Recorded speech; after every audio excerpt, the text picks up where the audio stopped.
Hi everyone, I just wanted to make a quick presentation on jailbreaking. Jailbreaking is essentially a software that taps into the backbone of your phone and allows you to run third-party applications, which are applications made by other people that expand the functionality of your phone.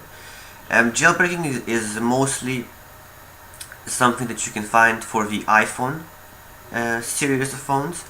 The reason why it's not that popular with Androids is because Androids already come with, they come pre-equipped with various tools that already allow you to do so much, and all of that functionality is not available, or most of it is unavailable on the iPhones. For whatever reason, Apple just doesn't seem to want to open that many options for people, and so developers came up, well, creative developers came up with jailbreaking, which allows you to open up and install other applications which put the phone on par with Google phones. So there are two different types of jailbreaks. There is tethered jailbreak and untethered jailbreak. Now, what is tethered jailbreak? Tethered jailbreak is essentially you downloading an application on your computer, you plug your phone into USB to your computer, and then you install that app, which is going to, you follow the instructions on the application. It's going to ask you to hold a power button for a couple of seconds, to let go of it, then to hold the home button, and eventually it's going to update. You remove your phone and you're done. Now the process is exactly the same for both tethered and untethered jailbreak. The difference is tethered jailbreak is actually is only a temporary jailbreak, meaning that the second you turn off your phone, let's say if your phone freezes, you would have to repeat the jailbreaking process again, which is a huge inconvenience. And that's one of the reasons why tethered jailbreak is fairly easy to do, which is why whenever a new phone is released, a couple of months later, maybe sometimes a couple of weeks after the release, developers already have a tethered jailbreak solution in place. But it's not that convenient because sometimes you want to restart your phone, sometimes applications are running slow, so you want to do a quick refresh and you can't do it because the second you do it, your jailbreak goes to waste. All the applications you installed get automatically erased, and you have to do it again. So it's a huge inconvenience. Which brings me to my next point, which is the next evolutionary step from tethered jailbreak, which is the untethered jailbreak. Untethered jailbreak is essentially the same thing as tethered jailbreak, but the huge hurdle of the temporary nature of the jailbreak is ameliorated. So essentially, when you do your jailbreak and you do it exactly the same way, the jailbreak stays on. So you never have to, even if you restart your phone, even if you turn it off and on, the jailbreak stays. Now, are there any benefits of jailbreaking? Yes, as I mentioned earlier, jailbreaking opens up new avenues of functionality. You're able to install various applications that make it far easier to manipulate your phone, far easier to access applications. It introduces new shortcuts, new ways of uploading ringtones into your phone, new ways of manipulating the settings.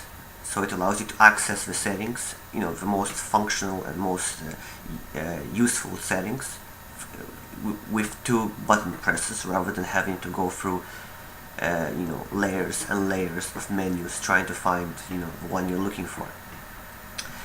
And I think jailbreaking is simply an amazing tool for that. So this is the main benefits of it. Now, in terms of drawbacks, there are obviously a lot of drawbacks you might want to consider. First of all, the status of jailbreaks. Even though it's very useful, Apple still do not really approve of jailbreaks, and they spend a lot of time trying to combat jailbreak by making new updates available, which make jailbreaks essentially impossible to do. So it's a constant battle between the hackers or the creative people who do all the hacking and Apple developers. A constant tug of war. It's essentially the same thing as open source, like Linux operating systems and Windows, which is a closed operating system. So it's a clash of ideologies more than anything else. And every single time you do a jailbreak, and let's say there's a new new update released by Apple, and you want to do the update, sometimes it breaks the jailbreak, it erases all of your applications, and you have to wait for the new jailbreak to be released. And since the first thing to be released is the tethered jailbreak, and untethered sometimes takes a lot of time to develop, a lot of people simply stay on the earlier version of the before the application of an update, and yeah, and essentially they miss out on some of the new functionality that Apple themselves introduced. So I think this is about all I wanted to say about jailbreaking. Again, the way of doing it is very simple.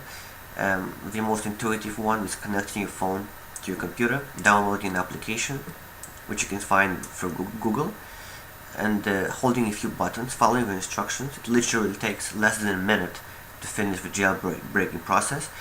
And after that, what you do, you take your phone, and there's going to be a new icon on the phone called Cydia, which is CYDIA. You press on that, it's going to install the application automatically, and that's about it, I think. So if you have any questions, you can definitely, we are in an online course, you can definitely address these questions to me. I think it's mostly, most people who own these phones are very open to the idea, but it does take some convincing, because some people think it's illegal. It is not illegal, it is just something that Apple advises against.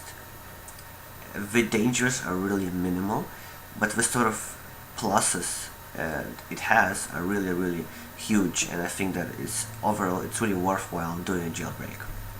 Thanks for listening, take care.